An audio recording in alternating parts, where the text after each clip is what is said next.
ஜோதிடம் என்பது ஒரு மானுட வாழ்வியல். ஒரு தமிழனுடைய வாழ்வியலோடு இணைந்தது மட்டுமே ஜோதிடமே தவிர்த்து, இந்த ஜோதிடத்தை இங்கே பரிகாரங்களாகவோ அல்லது இந்த ஜோதிடத்தின் மூலமாக இந்த பிரபஞ்ச பலனை மாற்றி அமைப்பதற்கோ நம்மளுடைய அ முன்னோர்கள் எந்தவித முயற்சிகளையும் அவங்க செய்யல. அப்போ அவர்கள் இந்த பரிகாரங்கள் அப்படிங்கிற ஒரு பரிதாபமான இந்த செயல்களை அவர்கள் ஒருபோதும் செய்யவில்லை. இப்போ ஒரு உதாரணமா ஒரு அம்மா சொல்லிட்டு இருக்கிறாங்க. கரையான் வீட்ல ரொம்ப அதிகமா இருந்துச்சு அப்படின்னா, அதனுடைய வரத்து மிக அதிகமாக இருக்கின்ற போது, அங்க அந்த வீட்டுக்கு செய்வனையானது செய்யப்பட்டிருக்கு அப்படின்னு சொல்றாங்க. அதாவது நம்ம ஈஸியா வீட்ல இருக்கிற கரையான்களை வைத்து நாம மெஷர்மென்ட் பண்ண முடியும் அப்படிங்கிறாங்க. இது ஒரு சுந்தர் சி படத்துல ஒரு பேய் படம் வரும் இல்லையா? அந்த படத்தை பார்த்துருப்பாங்கன்னு நினைக்கிறேன். சரிங்களா? அந்த படத்தை நாமும் பார்த்துருக்குறோம் அப்படிங்கிறத, இந்த மக்களும் பார்த்துருப்பாங்க அப்படிங்கிறத அந்த அம்மாவுக்கு தெரியல. இது தெரிஞ்சா இந்த மாதிரி முட்டாள்தனமான பரிகாரங்கள்லாம் அது சொல்ல மாட்டாங்க. அதை விடவும் கொடுமையான விஷயம் என்ன அப்படின்னா, அதே பதிவுல அந்த கரையான்கள் ஈசலாக மாறுகின்ற போது, அந்த அம்மாவுக்கு அது கரையான்ல இருந்து தான் ஈசல் வருது, ரெண்டும் ஒண்ணுதான் அப்படிங்கிறது தெரியல. அது என்ன சொல்லுது அப்படின்னா, கரையான்கள் அதிகமாயிருச்சு அப்படின்னா செய்வினை அப்படிங்கிறது அதிகமானதாகவும், இங்கே ஈசல்கள் ஒரு வீடுகளுக்கு அதிகமாக வந்தா அப்போ தேவதையினுடைய வருகையும், அதே கூடுதலாக மகாலட்சுமியினுடைய வருகையும் சுக்கிரனுடைய காரகத்தன்மை அதிகமாக இருக்கும் அப்படின்னு சொல்லுது. காரணம் என்ன அப்படின்னா, ஒரு மடத்தனமான ஒரு காரணத்தை சொல்லுவாங்க. கரையானுக்கு ரெக்க முளைச்சாதாங்க ஈசல். அது கரையானுடைய சப்ஜெக்டை நம்ம எடுக்க முடியாது. ஜோதிடத்தை தான் நம்ம சொல்ல முடியும். இங்க ஜோதிடத்தை இங்க செல்லரிச்சுக்கிட்டு இருக்கிற, ஜோதிடத்தை கரையான் போல அரிச்சுக்கிட்டு இருக்கிற இந்த மாதிரி விஷக்கிருமிகளுக்கெல்லாம் நம்ம பதில் சொல்லணும் அப்படின்னா கரையானுடைய வாழ்வியல் முறையைத்தான் நம்ம சொல்லணும். ஒரு கரையானுக்கு ரெக்க முளைத்தது என்றால் அது ஈசலாக மாறுகிறது. அது ஈசலாக மாறுவதற்கான காரணம் அது இனப்பெருக்கத்தின் பொருட்டு. அப்ப மிக தெளிவா ஒண்ணு புரிஞ்சுக்கோங்க. அந்த அம்மா எந்த அளவுக்கு வடிகட்டின முட்டாளா இருக்கு பாருங்க. இங்க கரையான் அதிகமா இருந்துச்சு அப்படின்னா செய்வன அதிகமா இருக்குமா, தீய சக்தி அந்த வீட்டுல அதிகமா ஆக்குபை பண்ணுமா. அப்போ அந்த கரையான்கள் கண்டிப்பாக ரெக்கை முளைக்கும். அப்போ அது ஈசலாக பறக்கும். அப்போ என்ன ஆனா என்ன அப்படின்னா, ஈசல்கள் வந்தா அது ரெண்டும் ஒண்ணுதான் அப்படிங்கிறதுக்கு முட்டாளுக்கு அறிவில்லை. ஆனா ஈசல்கள் வந்தா அந்த வீட்டுக்கு மகாலட்சுமி கடாட்சம் அதிகமாயிருமா, மகாலட்சுமியினுடைய தன்மை அதிகமாயிரும், சுக்கிரனுடைய காரகம் அனைத்துமே இங்க சொகுசாக நடக்குமா. என்னங்க முட்டாள்தனத்தினுடைய ஒரு அளவு வேணுங்க. நம்ம ஜோதிடம் சொல்வதற்காக இங்க இந்த மாதிரி ஃப்ராடுகளை பார்க்க பார்க்க நமக்கு என்ன ஆகுது அப்படின்னா, ஏன் இந்த அளவுக்கு ஜோதிடம் அப்படிங்கிறது தரங்கட்டு போச்சு அப்படிங்கிறதுல நம்ம இத மாதிரி பதிவுகள்லாம் பண்ணக்கூடாது. நம்ம மேச லக்னத்திற்கு எந்த உறவுகளால் அதிகமான நன்மைகளும் எந்த உறவுகளால் அதிகமான தீமைகளும் நடக்கிறது அப்படின்னு ஒரு பதிவு பண்ணோம். அதற்கு அடுத்ததா அதை தொடர்ந்து மீதம் இருக்கின்ற 11 லக்னங்களுக்கும் சொல்லணும்னு இருக்கிறோம். அது நாளைக்கு கூட அந்த பதிவை ஸ்கிப் பண்ணியிருக்கிறோம். இப்போ ரிஷப லக்னத்துக்கு சொல்லக்கூடிய எந்த உறவுகளால் ரிஷப லக்னத்திற்கு அதிகமான நன்மைகளும் எந்த உறவுகளால் ரிஷப லக்னத்திற்கு அதிகமான தீமைகளும் நடக்கும் அப்படிங்கிறத நம்ம அடுத்ததா சொல்லக்கூடிய பதிவை கூட இப்போ இன்று நம்ம நுப்பாட்டி வைத்து விட்டு இந்த பதிவை உடனடியாக பதிவு செய்ய வேண்டிய ஒரு காலத்தின் கட்டாயமாக இங்க அமைஞ்சிருது. கரையான்கள் அப்படின்னு வந்துச்சுல்ல, இதுதான் மெயின் சப்ஜெக்டா நம்ம எடுத்துருக்கிறோம். அப்போ இதனுடைய உண்மை தன்மை என்ன?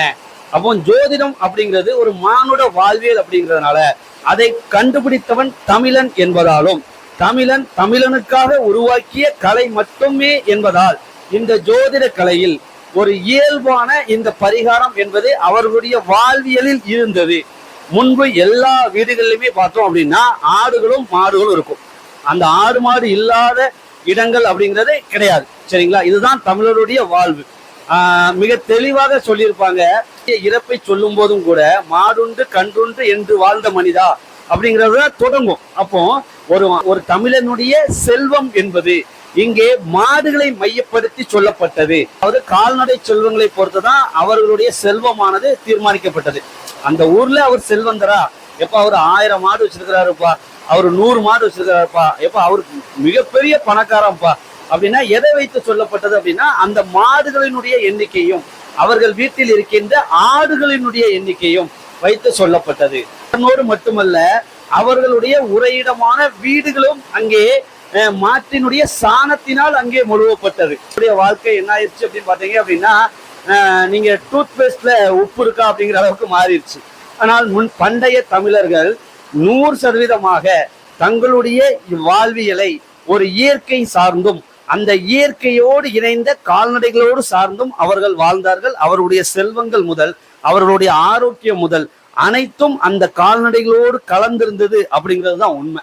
சரியான உரம், அதை இயற்கை உரங்களாக அவர்கள் பயன்படுத்தினார்கள். ஆனால் அந்த இயற்கை உரங்களுக்கு சேதம் விளைவிக்கின்ற அது உடனே அவங்க என்ன பண்ணல அப்படின்னா, இந்த சாணத்தையும் ஆட்டினுடைய கழிவுகளையும் உடனே அவர்கள் என்ன பண்ணல அப்படின்னா, அவர்களுடைய தோட்டங்களில் வளர்க்கின்ற அந்த விவசாய நிலங்களில் அவர்கள் கொண்டு சேர்க்கவில்லை. அவர்கள் அந்த பொருளை என்ன பண்ணாங்க அப்படின்னா மதிப்பு கூட்டினாங்க. இதெல்லாம் யாரும் சொல்லலைங்க. எவரும் அக்ரிகல்ச்சர் படிச்சவரோ இல்லைன்னா ஒரு வெட்டினரியில உள்ளவரோ யாருமே இவங்களுக்குலாம் கைட் பண்ணல. அவங்களே வெட்டினரி டாக்டரா இருந்தாங்க, அவங்களே அக்ரிகல்ச்சர் டாக்டரா இருந்தாங்க. அப்போ பார்த்தீங்க அப்படின்னா அவர்கள் அந்த கழிவுகளை உரமாக்கினார்கள். அப்போ உரமாக்கும் போகுது அந்த இடங்களில் இங்கே அதற்கு தொல்லை கொடுக்கும் விதமாக மிகுதியாக காணப்பட்டது இந்த கரையான்கள். சரி, இந்த கரையான்களை நீக்குவதற்கு அவர்கள் கூடுதலாக அவர்கள் வீட்டில் இங்கே கோழிகளை பயன்படுத்தினார்கள். அந்த கோழிகளை பயன்படுத்துகின்ற போது அந்த சாணத்திலிருந்து எழுகின்ற அந்த கரையான்களின் எண்ணிக்கையானது மிக மிக மிக அதிகமாக கட்டுப்படுத்தப்பட்டது. இதனோடு இணைந்து அந்த கரையான்கள் அதிகமான புரோட்டீன் சத்துக்களை கொண்டது என்பதால் அந்த கோழிகளின் குஞ்சுகளின் வளர்ச்சிக்கும் அந்த கோழிகளின் நோய் எதிர்ப்பு சக்திக்கும் மூல ஆதாரமாக அது கரையான் என்பதும் அந்த வளர்ந்த அதிலிருந்து தப்பித்த அந்த கோழிகளிடமிருந்து தப்பித்த அந்த ஈசல்களும் உணவாய் உண்ணப்பட்டது. அப்போ அந்த கரையான்களுடைய இனப்பெருக்கமானது அங்கே தடைப்பட்டதோடு மட்டுமல்ல, அந்த கரையானுடைய எண்ணிக்கையும் அங்கே தினமும் என்ன ஆச்சு அப்படின்னா செலவில்லாமல் அங்கே குறைக்கப்பட்டது. அந்த கோழிகள் முட்டைகளை கொடுத்தது. அந்த முட்டைகள் மூலமாக அவருடைய வாழ்வாதாரத்தையும் ஆரோக்கியத்தையும் அவர்கள் பேணி பாதுகாத்துக் கொண்டனர். என்ன ஒரு வாழ்வியல் முறை பார்த்தீங்களா? இப்போ பண்டைய காலத்துல ஆடு வளர்த்தான், மாடு வளர்த்தான், கரையான கட்டுப்படுத்த கோழி வளர்த்தான். இதற்கும் ஜோதிடத்துக்கு என்னையா சம்பந்தம் அப்படின்னு நீங்க கேட்கலாம். கண்ணுடைய கால் என்கின்ற உறுப்பினை இந்த பூமியில் பதித்து நடக்கின்ற அனைத்து உயிர்களும் இங்கே கால்நடைகள். அப்போ நாமும் கால்நடைகளா? கால்நடை தான். இதுல ஒரு மிக கூடுதலான ஒரு அறிவியல் பூர்வமான உண்மை நமக்கு வேணும் அப்படின்னா, நம்ம பூமியில இங்க கால்நடைகளாக வாழக்கூடிய விலங்குகளும் மனிதர்களும் மட்டுமே தான் மற்ற பறவை இனங்களை விடவும் அதிகமான ஆயுள் நாட்களை கொண்டிருக்கின்றார்கள். காரணம் ஏன் என்றால், சனியே இங்கே ஆயுள் காரகன் என்பதாலும் அவர் இங்கே புவியில் கால் பதித்து நடக்கின்ற அந்த கால்நடைகளில் தன்னுடைய கர்மாவை முழுவதுமாக ஆதிக்கம் செலுத்துவார் என்பதாலும் கால் பதித்து நடக்கின்ற உயிரினங்கள் என்பது அங்கே கால் பதித்து நடக்காத அந்த உயிரினங்களை விடவும் இங்கே ஆளுமையையும் செலுத்துகிறது, ஆயுளையும் அதனுடைய ஆயுள் காலமும் இங்கே அதிகரிக்கிறது. இப்ப 4 பாதங்களை புவியில் பதித்து நடக்கின்ற அந்த உயிரினங்கள் அனைத்தும் தூய சனியினுடைய காரகத்தை நம்மை விடவும் அதிகமாக கொண்ட அந்த விலங்குகள். சரிங்களா? இப்போ அதுல நாம மாடுகளையும் இங்கே அதில் ஒன்றான ஆடுகளையும் நம்மோடு இங்கே வளர்க்க பழகி கொண்டோம். கால்நடைகள் ஏன் இந்த சனியினுடைய காரகம் அப்படிங்கிறது, இந்த புவியில் கால் பதித்து நடக்கின்ற அனைத்து கால்நடைகளும் இங்கே சனியினுடைய நேரடியான கர்மாவை கொண்டது. ஏன்னா கால் தான் இங்க சனி அப்படிங்கிறதுனால. அப்போ முழங்காலை ஊனியே தன்னுடைய வாழ்நாள் முழுவதையுமே கழிக்கின்ற இந்த உயிர்கள் மட்டுமே இந்த சனியினுடைய முழு ஆளுமை காரக உயிர்கள். நம்மளுடைய முன்னோர்கள் அவர்களுடைய செல்வத்தை குறிப்பிடுவதாகவும் அவர்களுடைய தன்னுடைய வாழ்வியலோடு இணைந்த ஒரு உறவுகளாகவும் அங்கே அவர்கள் வளர்த்ததால் அங்கே என்ன நிகழ்ந்துச்சு அப்படின்னு பார்த்தோம் அப்படின்னா, எங்களுடைய வேளாண்மை பயிர்களுக்கும் தங்களுடைய வேளாண்மை தேவைகளுக்கும் அவர்கள் இந்த கால்நடைகளை நேரடியாகவும் கால்நடை கழிவுகளையும் இங்கே உரமாக்கியும் பயன்படுத்தினார்கள். இந்த இடத்துல உரமாக்கி பயன்படுத்தினார்கள் என்கின்ற ஒரு நிலை வருகின்ற போது இங்கே வெளிப்படுகின்ற அந்த கழிவுகளினுடைய தன்மையினால் இங்கே கரையான்களின் எண்ணிக்கையானது மிக அதிகமானது. சரிங்களா? அப்போ எங்க பார்த்தாலுமே இப்போ இதே மாதிரிலாம் வீடுகள் கூட வீடுகள் கூட மாட்டினுடைய சாணத்தால தான் அங்க முழுவப்பட்டிருக்கும். அப்படிங்கிற போது அப்போ வீதிகள்லாம் பார்த்தீங்க அப்படின்னா புழுதியாகத்தான் இருக்கும், பியூரான மணலாகத்தான் இருக்கும். அப்போ அங்க என்ன இருக்காது அப்படின்னா, இதே மாதிரி ரோடுகளோ இல்லைன்னா இன்டர்லாக் கல்களோ எல்லாம் கிடையாது. சரிங்களா?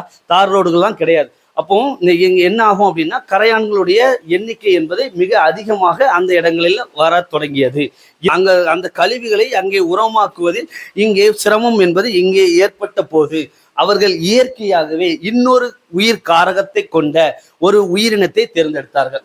சனியினுடைய காரகம் கால்நடை. ஏன்னா கால் பாதங்களை இந்த புவியில் பதித்தே தன்னுடைய ஆயுள் நாள்களை கழிப்பதால் அந்த கால்நடைகள் அனைத்தும் சனியினுடைய காரகம் நம்ம சொன்னோம். சரிங்களா? அதற்கு அடுத்தது இப்போ இந்த இடத்துல இந்த கரையான்களுடைய எண்ணிக்கையை கட்டுப்படுத்தணும் அப்படிங்கிறதுக்காக அவங்க பரிகாரம்லாம் செய்யல. உங்களை மாதிரி முட்டா பைக்கில அவங்க வாழல, அவங்க அறிவார்ந்து வாழ்ந்தாங்க. சரிங்களா? அப்போ என்ன பண்ணாங்க அப்படின்னா அவர்கள் இந்த சனிக்கு நேர் பகை கிரகமான அதே நேரத்தில் இந்த சனியினுடைய வீட்டில் உச்சம் பெறுகின்ற அதே நேரத்தில் தன்னுடைய வீட்டில் சனி நீச்சம் பெறுகின்ற அப்போ பாருங்க அந்த உயிரினத்திற்கும் நன்மையாக இருக்கணும். சனி என்கின்ற உயிரினம் அப்படின்னா இங்கே சனியினுடைய உயிர் காரகத்துல போய் இந்த மகரத்துல போய் இந்த செவ்வாய் உச்சமும் ஆகணும். அப்ப அந்த உயிர் காரகத்தை கெடுக்கவும் கூடாது. அதே நேரத்துல இந்த சனி என்கின்ற அந்த கழிவுகளில் இருந்து வீட்டுல வரும்போது அந்த சனியினுடைய கழிவுகள் என்கின்ற தன்மை நீச்சமும் அடையணும். அப்போ அது மக்கவும் செய்யணும். அதே நேரத்துல அந்த உயிரினத்தை பாதிக்கவும் கூடாது. அப்படி ஒரு உயிரினம் அப்படிங்கிறத தேர்ந்தெடுக்கும் போதுதான் இங்கே அவர்கள் கோழிகளை வளர்த்தார்கள். இந்த கோழிகள் என்பது இங்கே தூய செவ்வாயினை சொல்லக்கூடியது. அப்படின்னு செவ்வாய் கிரகத்தினுடைய காரக பறவைகளான இந்த கோழிகளை அவர்கள் வளர்க்க தொடங்கினார்கள்.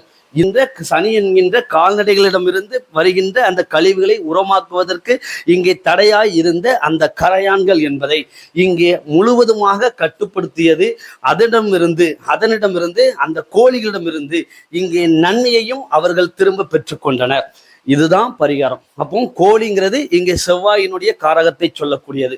அதுதான் முருகப்பெருமானுக்கு பாத்தீங்க அப்படின்னா முருகப்பெருமான் பிரபஞ்சத்தினுடைய இயக்க சக்தியினுடைய ஒரு பெயர். சரிங்களா? நீங்க உடனே செவ்வாய் காரகன் அதனாலதான் முருகன் அப்படின்லாம் கிடையாது. அப்படிலாம் கான்செப்டே கிடையாதுங்க. அரியும் சிவமும் மட்டுமல்ல, நவியும் நம்பியும் கந்தனும் கர்த்தரும் ஒருவரே. இதுதான் கான்செப்ட். சரிங்களா? அதனால பெயர்கள் பிரிச்சு அந்த பெயர்களுக்கு ஒரு கிரகங்களுக்கு அந்த பெயர்களை பிரிச்சு அந்த பெயர்களுக்கு ஒரு மதத்தை பிரிச்சு அந்த மதத்துக்குள்ளேயும் ஒரு கடவுள்களை பிரிச்சு அந்த கடவுள்களுக்கு ஒரு கிரகங்களை கொடுத்ததெல்லாம் முட்டாள்தனத்தினுடைய உச்சம். சரிங்களா? அப்போ நம்ம இதை எதுக்காக சொல்றோம் அப்படின்னா இந்த முருகப்பெருமானுக்கு ஏன் இங்கே செவ்வாயினுடைய காரகம் பொருந்தி வருகிறது நான் சவால் விட்டு சொல்றேன். உலக ஜோதிடர்கள் ஒருவருக்கு கூட தெரியாது.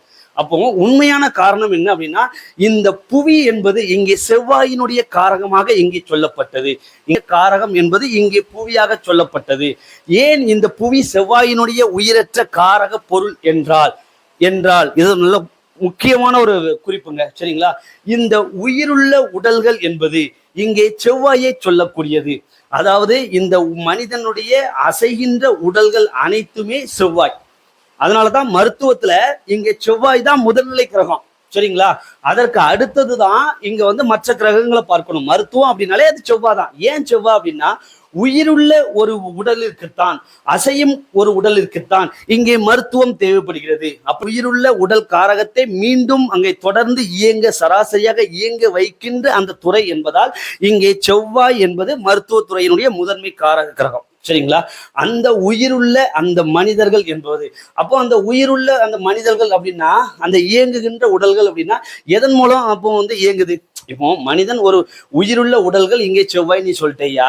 சரிங்களா? அப்போ அது எதன் மூலம் இயங்குது? ரத்தம். அதுவும் செவ்வாயினுடைய காரகம் தான். சிவப்பாதனங்க இருக்கு. சந்தேகமா இருந்தா வெட்டி பார்த்துக்கோங்க. நம்மளாம் அந்த மாதிரிலாம் போயெல்லாம் சொல்லக்கூடிய ஆள் கிடையாது. சரிங்களா? இப்போ அதுல வேணா குரூப் வேணா நிறைய பிரிச்சுக்கோங்க. ஆனா நார்மலா வெட்டி பாருங்க, சிவப்பாதான் இருக்கும். சரிங்களா? இப்போ ரத்த ஓட்டத்தினுடைய தன்மையினை பொறுத்து இங்க என்ன நடக்கிறது அப்படின்னா அந்த உயிர் காரகம் என்கின்ற அந்த சனியின் மூலமாக இப்போ அந்த பிரபஞ்சத்தினுடைய இயக்க சக்தி உங்களுள் இருந்து இயக்குகின்ற வரைக்கும் அந்த உயிர் என்கின்ற அந்த கர்ம காரகன் ஆயுள் காரகன் அந்த சனியானவர் இந்த உடலில் அந்த ஆற்றல் உயிர் ஆற்றல் என்கின்ற அந்த தன்மையை பெற்று இயக்குகின்ற வரைக்கும் உங்களுடைய உடல் என்பது எங்க இயங்கும். சரிங்களா? இதனால தான் அந்த செவ்வாய் என்பவர் எங்கே மகரத்தில் சென்று உச்சமாகிறார். உடல்ல இயங்கிக்கிட்டே இருக்கணும் அப்படின்னா உயிர் என்பது அங்க கண்டிப்பாக வேண்டும். உயிர் இருந்தா மட்டும்தான் உடல் இயங்க முடியும். அப்படிங்கிறதுனால அந்த உடல் என்னாச்சு மகரத்துல போய் சனியோட மகர வீட்டுல போய் உச்சமாயிருச்சு. ஏன் கும்பத்துல ஆகலன்னு ஒரு பதிவு போட்டிருக்கோம். அதற்கு அடுத்ததாக இங்க சரிங்க, செவ்வாய் மட்டும் போய் அங்க உச்சமாயிட்டாரு, அப்போ செவ்வாயோட வீட்டுல சனியா நீச்சமானார் அப்படின்னா, உங்களுடைய உடம்பில் இருந்துதான் உங்களுடைய உயிர் பிரிய வேண்டும், என்னுடைய உடம்பில் இருந்துதான் என்னுடைய உயிர் பிரிய முடியும். அப்போ இந்த செவ்வாயினுடைய வீட்டில் தான் இந்த சனி என்கின்ற உயிர்காரகன் ஆயுட்காரகன் நீச்சமாக முடியும். மிக தெளிவா சுருக்கமா என்ன சொன்னோம் அப்படின்னு பாத்தீங்கன்னா, இந்த இயங்குகின்ற உடல் என்பது இங்கே செவ்வாயினை சொல்லக்கூடியது. இந்த இயங்குகின்ற உயிர் வாழ்கின்ற இந்த மனிதர்கள் என்பவர்கள் இங்கே இங்கே இந்த புவியில் வாழ்வதால் இந்த புவி என்கின்ற உயிரற்ற காரக கிரகமானது இங்கே என்னவாக சொல்லப்படுகிறது அப்படின்னா, இங்கே காரக பொருள் என்று சொல்லப்படுகிறது. இதுதான் கான்செப்ட். புவியே செவ்வாயினுடைய காரகம் என்று சொல்வதற்கான காரணம் இதுதான். சரிங்களா? அதுவும் புவியினுடைய நிலப்பரப்பு மட்டும்தான், புவியினுடைய கடல் பரப்புலாம் இங்க கிடையாது. சரிங்களா? அது ஒரு லாங் சப்ஜெக்ட். அது சிம்மத்தின் அதிபதி புவிதான், அது சூரியன் இல்லை அப்படிங்கிற சொல்லும் போது அஸ்தமனத்துல இருந்து A to Z இருந்து எல்லாமே சொல்லலாம். சரிங்களா? இப்போ இதை பாருங்க, நாம் இங்கே எதற்காக இதை சொல்ல வந்தோம் அப்படின்னா, பிரபஞ்சத்தினுடைய இயக்க ஆற்றலின் கதாநாயகனான அந்த முருகப்பெருமான் எனும் பெயரை பெற்ற அந்த பிரபஞ்ச சக்தியானது இந்த புவிக்கு வந்ததை இங்கே சொல்கிறது. அப்போ இந்த புவிக்கு வந்ததை அதை சொல்கிறது என்றால், இந்த புவி செவ்வாயினுடைய காரகம் என்பதாலும் இந்த புவி என்கின்ற செவ்வாயினுடைய காரகத்திற்குள் வாழ்ந்த அந்த பிரபஞ்ச சக்தி என்பதால் இங்கே அந்த முருகப்பெருமான் என்பவர் இங்கே செவ்வாயினுடைய காரகத்தினுடைய அதிபதியாக சொல்லப்படுகிறாரே தவிர்த்து பாத்தீங்கன்னா பிரபஞ்ச சக்தி தான், ஒரே ஒரு பிரபஞ்ச சக்தி தான். நாம தான் என்ன பண்ணிட்டு இருக்கிறோம் அப்படின்னா, பேரை வச்சு மதத்தை வச்சு, அதற்கு பிறகு மதத்துக்குள்ளேயும் சாதியை வச்சு நீங்க என்னென்ன கர்மத்தெல்லாம் வைக்க முடியுமோ வச்சு அந்த பிரபஞ்ச சக்தியை அந்த அளவுக்கு அசிங்கப்படுத்துங்க. கடவுள் இல்லை என்று சொல்பவனை விட கடவுள் உண்டு என்று சொல்பவன் தான் இங்க நாத்திகவாதியா இருக்கிறான். எப்படிங்க நாத்திகவாதியா இருக்கிறான்? கடவுள் இல்லைன்னு சொல்றவன் ஒட்டுமொத்தமா எல்லா இடத்துலயும் இல்லைன்னு சொல்லிட்டு போயிடுறான். ஆனா கடவுள் இருக்குன்னு சொல்றவன் தான் ஏன் சாமி தான் சாமி, ஓன் சாமி சாமி இல்லைங்கிறான். அப்போ எந்த அளவுக்கு அவன் முட்டாள்தனத்தினுடைய உச்சமா இருக்கிறான் பாருங்க. இதெல்லாம் பிரபஞ்சத்தினுடைய புரிதல் இல்லாதவர்கள். பிரபஞ்சத்தினுடைய இயக்க சக்தி தான் நம்ம என்ன சொல்றோம் அப்படின்னா, இங்கே இறை என்று சொல்கின்றோம். உலகில் மானுட இனத்தின் மிக பெரும் சுயநலம் என்பது இந்த பிரபஞ்ச சக்திக்கு மானுட உருவம் கொடுத்தது. செவ்வாயினுடைய இந்த பூமியில இந்த பிரபஞ்சத்தினுடைய ஆற்றல் என்கின்ற அந்த பரம்பொருள் இங்கே வந்ததால் சொல்லப்படுவதால் அந்த முருகப்பெருமான் என்பவர் இங்கே செவ்வாயினுடைய காரகமாக சொல்லப்படுகிறார். அங்கே செஞ்சேவல் என்பது அங்கே வைக்கப்பட்டது. ஜோதிடம்ங்கிறது ஒரு மானுட வாழ்வியல் தான்.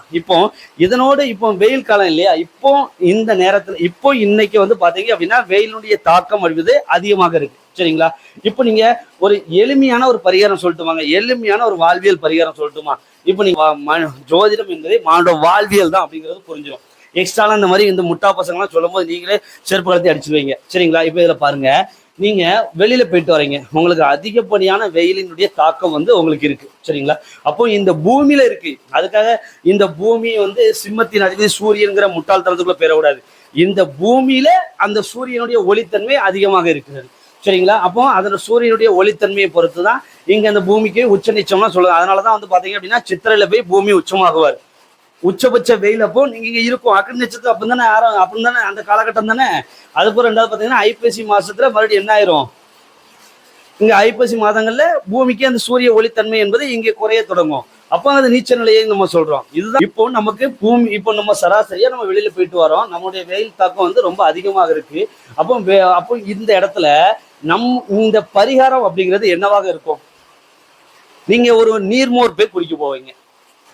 நீங்க குடிக்கிற பூச்சிக்கொல்லி மருந்தெல்லாம் நான் சொல்ல விரும்பல, ஒரு இளநீரை குடிக்க ஒரு இயற்கையாக என்ன கிடைத்ததோ அதை மட்டும்தான் அங்க பரிகாரமா சொல்லணும்.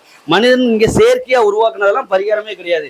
அது இந்த கரையான், அந்த மூக்குத்தி போடுறது, இந்த மாதிரி இந்த தையல் மிஷின் வைக்கிறது, அதுக்கப்புறம் ரெண்டாவது இந்த நேரத்துல இந்த பொருளை வாங்கணுங்கிறது, இத்தனை நம்பர் வண்டியை வாங்கணுங்கிறது, அந்த மாதிரி முட்டாப்பைக்க தான் அதெல்லாம் சொல்லுவானுங்க. நாம இயற்கையான ஜோதிடம் என்பது மானுட வாழ்வியல் தான். அப்படிங்கிறதுனால நம்மளுடைய வாழ்வியல் முறையில என்ன பரிகாரமா இருக்கும்? வெயிலுடைய தாக்கம் அதிகமா இருந்துச்சுன்னா ஒன்று இளநீரை குடிப்பீங்க, இல்லைன்னா வீட்டுக்கு வந்தீங்கன்னா தண்ணீரை குடிப்பீங்க. அப்படி இல்லைன்னா நீங்க என்ன பண்ணுவீங்க அப்படின்னா ஒரு நீர்மோர் குடிப்பீங்க. நீர்மோரும் பாத்தீங்க அப்படின்னா அங்க தண்ணீர் தான் கலக்கப்படும். அப்போ நீர்மோர் குடிப்பீங்க. சரிங்களா? இது எல்லாம் எந்த கிரகத்தினுடைய காரகம் அப்படின்னு நீங்க பாத்தீங்க அப்படின்னா, இது குளிர்ச்சியை சொல்லக்கூடிய நம்மளுடைய துணைக்கோளான சந்திரனுடைய காரகம்.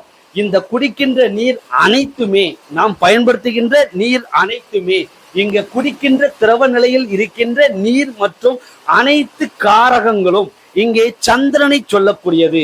அதனோடு இணைந்து அந்த சந்திரன் இங்கே குளிர்ச்சியை சொல்லக்கூடிய கிரகமாகவும் இங்கே அமைகிறது என்பதால், அதனோடு இணைந்து நம்மளுடைய மனோகாரகனும் சந்திரன் என்பதால், நம்மளுடைய வெயிலின் தாக்கம் அதிகமாகின்ற போது, அந்த சூரிய ஒளி தன்மை என்பது அதிகமாகின்ற போது, நம்மளுடைய மனம் என்பது சந்திரன் தானே, நம்மளுடைய மனம் என்பது மனோகாரகன் என்பது தானாகவே என்ன செய்கிறது அப்படின்னா தன்னுடைய காரகத்தை நோக்கி, அதாவது அந்த நீர்மோர் அல்லது இங்க இளநீர், கரும்புச்சாறு, இது மாதிரி எக்ஸ்ட்ரா எதனாலும் சொல்லிக்கோங்க. சந்திரன் என்கின்ற மனோகாரகன் அந்த மனதில் இந்த எண்ணங்களை எழுப்புகிறது. என்ன அப்படின்னா தன்னுடைய காரக பொருட்களை அருந்த வேண்டும் என்கின்ற அந்த பரிகாரம். நீங்க சொல்றீங்கல்ல, அது பரிகாரம் கிடையாது, அந்த வாழ்வியல் முறையின்படி அதை குடிப்பதால் நீங்கள் உங்களுடைய உடலை குளிர்வித்துக் கொள்ளலாம் என்று சொல்கிறது. டேய், இதுதான்டா பரிகாரம். இது வந்து பரிகாரம் கிடையாது, மானுட வாழ்வியல். வெளியில போயிட்டு வரீங்க, வெயில் தாக்கம் அதிகமா இருக்கு, நீங்க தண்ணியை தான் குடிக்க போறீங்க. அப்போ இத பரிகாரம்னா பரிகாரம் கிடையாது, இது மானுட வாழ்வியல். அதே ஜோதிடத்தில் இங்கே பிரபஞ்ச பலன்களை அறிய முடியுமே தவிர்த்து இந்த பிரபஞ்ச பலன்களை இங்கே மாற்றி எந்த ஜோதிடராலும் எந்த ஒரு பரிகாரத்தாலும் மாற்றி வைப்பது என்பது இயலாது இயலாது இயலாது என்பதை மிக தெளிவாக சொல்றேன். இதுக்கு மேலேயும் சொல்லணும் அப்படின்னா மண்டையில சுத்திலால அடிச்சுதான் நீங்க சொல்லணும். நன்றி.